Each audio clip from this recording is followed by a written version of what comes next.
నీవే కృపాధారము త్రియేక దేవా, నీవే క్షేమాధారము నా యేసయ్యా.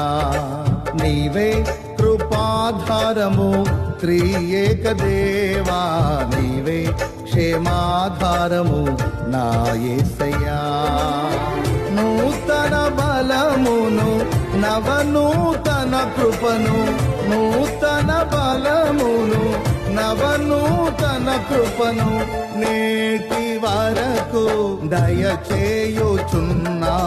నిన్నే ఆరాధింతును పరిశుద్ధుడా, ఈ స్తోత్ర గీతం నీకేనయ్యా. నే ఆరాధింతును పరిశుద్ధుడా,